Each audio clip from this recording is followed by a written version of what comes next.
वृंदावन में स्थित पागल बाबा के मंदिर की एक मनोरथ कहा। आध्यात्मिक पथ की कहानी सुनने वाले सभी श्रोतागणों को जय श्री राधे, जय श्री कृष्णा। एक पंडित जी थे। वे श्री बांके बिहारी लाल को बहुत मानते थे। सुबह शाम बस ठाकुर जी करके व्यतीत होता।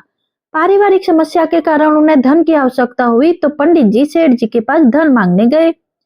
सेठ जी ने धन तो दे दिया, पर उस धन को लौटाने की 12 किस्त बात दी। पंडित जी को कोई ऐतराज ना हुआ, उन्होंने स्वीकृति प्रदान कर दी। अब धीरे धीरे पंडित जी ने 11 किस्त भर दी। एक किस्त ना भर सके, इस पर सेठ जी 12वीं किस्त के समय निकल जाने पर पूरे धन का मुकदमा पंडित जी पर लगा दिया।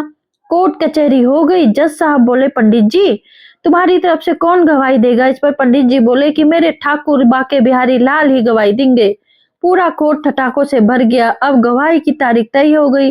पंडित जी ने अपनी अर्जी ठाकुर जी के श्री चरणों में लिख कर रख दी। अब गवाही का दिन आया। कोर्ट सजा हुआ था। वकील जज अपनी दलीलें पेश कर रहे थे। पंडित को ठाकुर पर भरोसा था। जज ने कहा, पंडित आपने अपने गुनाहों को बुलाओ। पंडित जी ने ठाकुर जी के चरणों पर ध्यान लगाया। तभी वहां एक वृद्ध आया। उसके चेहरे पर मनोरम तेज था। उसने आते ही गवाही पंडित जी के पक्ष में दे दी। वृद्ध की दलीलें सेठ के बही खाते से मेल खाती थी कि फला फला तारीख को किस्तें चुकाई गई। अब पंडित को समस्या रिहा कर दिया। तत्पश्चात जज साहब पंडित से बोले कि ये वृद्ध जन कौन थे जो गवाही देकर चले गए?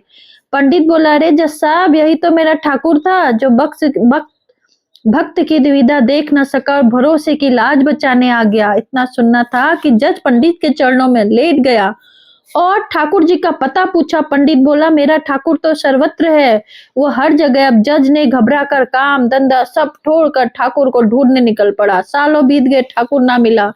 अब जज पागल सा मेला कुचेला हो गया। वो भंडारों में जाता, पत्तलों से जूठन उठाता, उसमें से आधा जूठन ठाकुर जी की मूर्ति को अर्पित करता, आधा खुद खाता। उसे देखकर लोग उसके खिलाफ हो गए, उसे मारते पीटते, पर वो ना सुधरा। जूठन बटोर कर खाता और खिलाता रहा।